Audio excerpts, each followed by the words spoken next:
তোমরা তো দেখেছো আমাদের এখান থেকে যে পেইড ইন্টার্নশিপ অপরচুনিটিগুলো দেওয়া হয় সেগুলো সাধারণত ইভেন্টের ক্ষেত্রে বলো, ওয়েডিং, কমার্শিয়াল কাজের ক্ষেত্রে দেওয়া হয়, কিন্তু আজকে একটা অন্যরকম অপরচুনিটি এসছে আমাদের কাছে। তো সেই পেইড ইন্টার্নশিপের জন্য আমরা কাকে সিলেক্ট করছি আমাদের স্কুল থেকে সেটা আজকে অ্যানাউন্সমেন্ট করা হবে।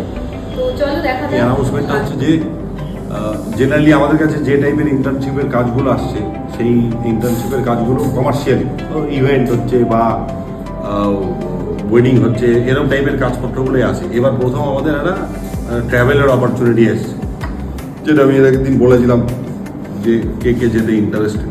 তো তাদের মধ্যে আমি দেখলাম যে সব থেকে সিনসিয়ারলি যে ক্লাসগুলো করেছে, এসছে, প্রজেক্টগুলো করেছে বা ইন্টার্নশিপের কাজগুলো করেছে বা প্রতিদিন ক্লাস আসা ছাড়াও অ্যাডিশনালি সে এফার্ট দিয়েছে, সেটাও আমি জানি। আমি খুব চাইতাম আগে যখন আমি ফটোগ্রাফি শুরু করেছিলাম, তো না আমি তো স্কুল লাইফে শুরু করেছি, এবং স্কুল লাইফে যখন আমি ক্লাস 11-12 পড়ি তখন আমি ভাবতাম যদি আমি ট্রাভেল ফটোগ্রাফি কিছু কাজ পেতাম, তো সে যদি কেউ একটা হোটেল শ্যুট করার জন্য ডাকে, মানে সে আমাকে জাস্ট খালি যাতায়াতের খরচাটা থাকাটা দিয়ে দেবে, বাকি আমি ফ্রিতে করে দেবো কাজটা।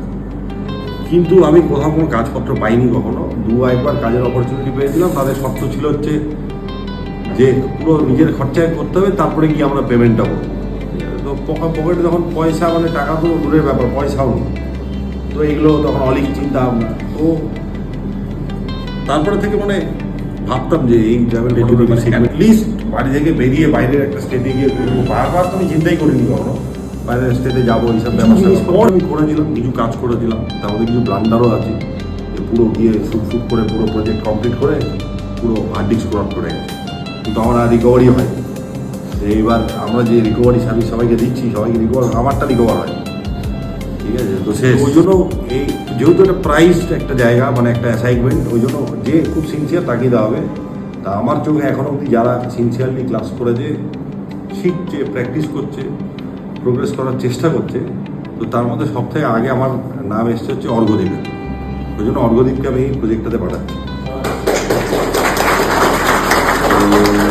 এবার ও যদি কাজটা ঠিকঠাক করে তাহলে এই কোম্পানির যে কাজ, এটা স্কেল আরও বড় আছে, হয়তো আরও একজন দুজনকে দেবে, আরেকজন হয়তো এক্সট্রা যেতে পারে।